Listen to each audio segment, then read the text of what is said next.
इसी प्रकार ज्योतिष एवं आध्यात्मिक प्रसंगों को श्रवण करने के लिए मेरे YouTube चैनल को सब्सक्राइब करके बेल आइकन को अवश्य दबा दें।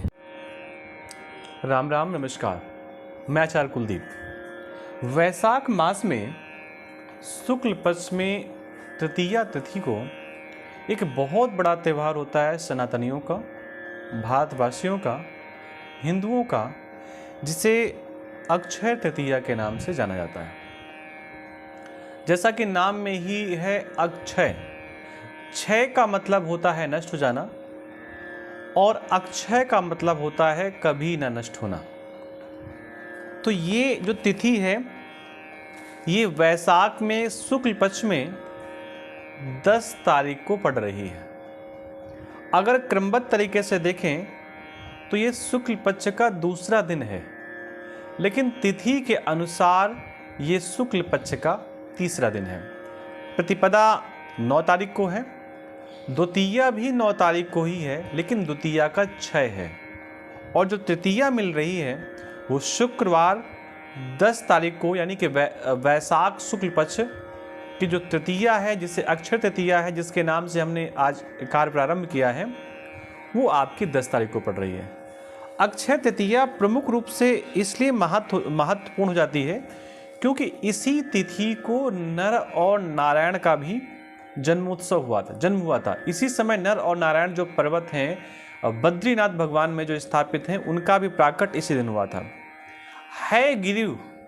हयग्रीव जो भगवान का ही एक अवतार हैं, उनका भी जन्म इसी दिन हुआ था। और अक्षय तृतीया प्रमुख रूप से जो प्रचलन में है वो भगवान परशुराम के नाम से है। भगवान परशुराम जी का भी जन्म भी इसी तिथि को हुआ था, अक्षय तृतीया को। इसलिए इस तिथि को भगवान परशुराम के जन्मोत्सव की तिथि के रूप में भी हम लोग मनाते हैं और पूरे देश में इस दिन बड़ा ही भव्य कार्यक्रम होता है। देखिए, एक चीज़ ध्यान दे लीजिए, हमारे जो 30 त्यौहार हैं प्रमुख रूप से दान, तप और पुण्यों के लिए जाने जाते हैं कि किस त्यौहार को कौन सा दान किया जाए, तप किया जाए, पुण्य किया जाए तो उससे प्रमुख रूप से लाभ हो। और कुछ ऐसे खास तिथियां होती हैं पूरे वर्ष में जिनमें मुहूर्त नहीं देखा जाता, केवल तिथि देख ली जाती है कि वो तिथि उस दिन है या नहीं है। उसी में से एक तिथि आती अक्षय तृतीया। इस दिन बहुत सारे आप कार्य कर सकते हैं। उदाहरण के रूप में गृह प्रवेश भी कर सकते हैं। अब जैसे मैंने गृह प्रवेश का शब्द यूज किया, तत्काल मन में भाव जगेगा आपके कि सुग्रस्त है। कैसे गृह प्रवेश कर सकते हैं? विवाह भी इस दिन हो सकता है। आप फिर कहेंगे सुग्रस्त है, विवाह कैसे कर सकते हैं?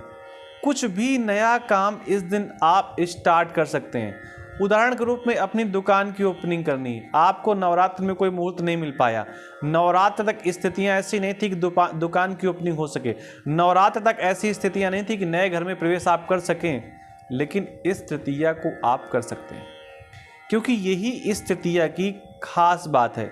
इसलिए तो इसे अक्षय तृतीया कहते हैं। और इस दिन कोई भी कार्य बिना मुहूर्त को देखे किया जा सकता है, प्रातः काल से लेकर के सायंकाल तक। अब इसी में कई लोग शुभ मुहूर्त बता रहे हैं। देखिए, मैं शुभ मुहूर्त की चर्चा नहीं करूंगा, वो इसलिए क्योंकि जैसा हमने पढ़ा उसमें हमको यही बताया गया कि अक्षय तृतीया के दिन प्रातः काल से लेकर के सायंकाल तक कोई भी कार्य किया जाए वो श्रेष्ठ होता है, अच्छा होता है। देखिए, अक्षय का मतलब वो कार्य नष्ट नहीं होता, लेकिन इसका एक और मतलब ये है कि उस दिन किया गया कोई भी कार्य किसी प्रकार से नकारात्मक नहीं होगा। आपने राहु काल में भी कोई कार्य कर दिया तो उसको देखने की आवश्यकता नहीं है, क्योंकि ये अपने आप में श्रेष्ठ दिन है। देखो, प्रयास ये करना चाहिए कि अक्षय तृतीया को अपने आचार्यों को, ब्राह्मणों को, वेदज्ञों को घर बुला करके भोजन कराना चाहिए। सब परिवार भोजन कराना चाहिए और उनके पूरे दिन की भोजन की व्यवस्था भी इसी दिन कर देनी चाहिए। ये ऐसा अगर आप कर लेते हैं तो जो ये पुण्य आपको मिलेगा वो अक्षय होगा।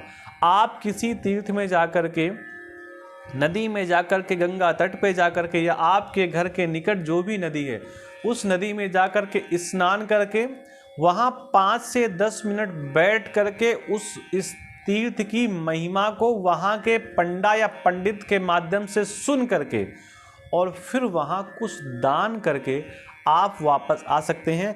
अगर ऐसी प्रक्रिया करते हैं तो निश्चित मानिए आप बहुत श्रेष्ठ हैं, और इस दिन जो भी कार्य किया जाएगा वो अक्षय होगा, कभी नष्ट नहीं होगा।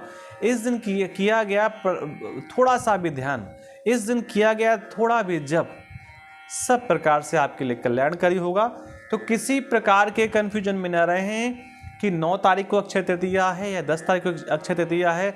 जब बहुत कन्फ्यूजन बार बार आपके जीवन पे आ रहा हो किसी तीज त्यौहार को लेकर के, तो थोड़ा सा किसी आचार्य के पास बैठे और सीख लें।